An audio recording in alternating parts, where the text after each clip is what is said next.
Today's story is called The Gunniwolf, and it's one of the Grimm Brothers stories that they collected in Germany 150 years ago.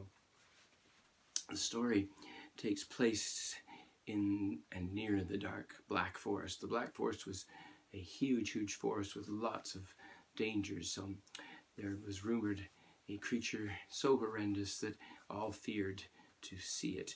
It's called the Gunniwolf, and its eyes were red, kind of glowing like fire. Its teeth were long, fangs like sharp steak knives, and its claws were needle-sharp razors. Well, there was a father and a mother and a little girl who lived in a small cottage near the forest. But unfortunately, one day the father, who was a woodcutter for the king, didn't return from the forest, and day after day, mother and daughter kept waiting for the father to return, but he never did. So the mother took up a profession of basket weaving from the reeds around the meadow where they lived, and she became very good at it. But it didn't supply them much of a living, and every day she had to take her baskets into the market in the small town that they lived near and trade for food or try to sell, and they eked out a small existence in the cottage. And every day before she left to the market, the mother would warn the little girl about the Gunniwolf, about this huge creature, again with eyes glowing red like fire, teeth like steak knives, claws like razor-sharp needles. And the little girl always promised she would never, ever go into the forest. Well, on this particular day, it was the mother's birthday, and once again she set off with the baskets she'd made, and again she warned the little girl about not going into the forest. Well, the little girl again said she never would, and she knew she had to do something special for her mom for her birthday. So she looked around and said, I'll clean this cottage up cleaner than it's ever been, and Mom will be really happy because she won't have to do the work. So she set about sweeping out the floor, making up the bed and shaking out the sheets from their small bed that they slept in together, and cleaning the few dishes that they had, and cleaning out the fire place that they had of all the soot and ashes, and cleaning off the table and all the cobwebs of all the corners, and it was cleaner than it had ever been before. But she thought, that was wonderful, but what should I do for my mom? Something special. And she saw that her mom had left one basket just about finished, but not quite, with a few reeds around the edge that needed to be tucked in. She thought, I could collect some flowers for my mom for her birthday. So taking the basket, she walked out of the cottage, down the few steps, and right close to the cottage were a very pretty white flower with the kind of violet stripes through them. And she thought, I'll pick those for Mom. And she was a happy kind of child, so she always sang as she was picking, and this is the song she sang. Kum ka kiwa, kum ka kiwa. And you can sing it with me too. I like it, it's a fun song. Kum ka kiwa, kum ka kiwa. She looked, that's nice, but can't make a bouquet, so I need some more. So she went a little bit farther, and she saw some kind of yellow flowers with an orange center to them. She thought, I'll put them in with the other ones. And she bent down and sang again as she picked. Kum ka kiwa, kum ka kiwa. Wow, they were kind of pretty with the white flowers, violet stripes, yellow flowers. And I kind of needed something else, a little bit maybe brighter.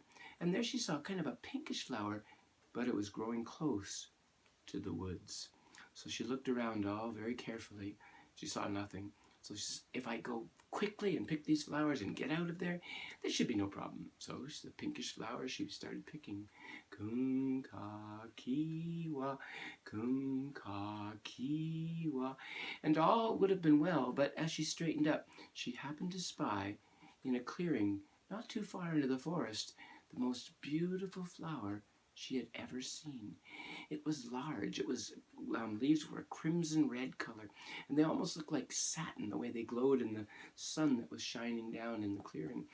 And she forgot all about her mother's warnings and started to push her way through the brambles with the sharp thorns near the edge of the forest.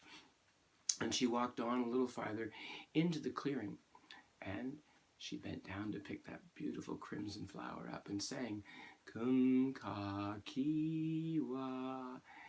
And as as she was straightening up with her bouquet in the basket, when she heard behind her a crack, and she turned ever so slowly, and there behind her was that creature of her nightmares, eyes that glowed red like fire, teeth as long, fangs as long as steak knives, needle-sharp claws, and its fur was all matted from the blood and drippings from all the animals that it had killed.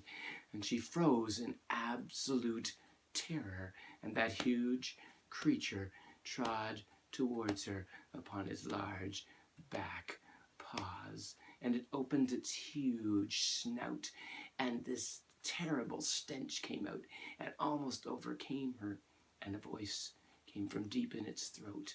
Little girl, why for you come here? The little girl was so scared, she froze, she trembled, she couldn't move. And again its jaws opened wide, and she thought for sure she was dead. And that voice came out again. Little girl, sing that good sweet song again. And the little girl screwed up her courage, and in a quiet, timid voice she sang, Kum ka kiwa, kum ka kiwa. And at that, the wolf's large eyes drooped shut, and its head slunk, whole body relaxed and sunk sound asleep at her feet. She looked down at the wolf, and she collected her courage, and off she walked slowly through the clearing. But she forgot the edge of the clearing was all sorts of sticks, and once she stepped on it, and a little small crack, and behind her she heard, and the huge wolf jumped up onto its paws and trod towards her, and she froze again in fear, and she felt that sickening breath on her neck, and the voice came out again, little girl, sing that good sweet song again. And a little bit louder, and a little bit braver, she sang, Kum ka kiwa, kum ka kiwa. And for the second time, as if by magic, that huge, ferocious creature sank in slumber at the back of her feet.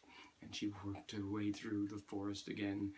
When she was almost out of the forest, when her arm caught on a bramble, on a thorn, and all she did was gasp a little bit out, and behind her she heard that again, snorting and sniffling as that huge creature came trotting toward her right through the thicket, and its mouth opened again and said, little girl,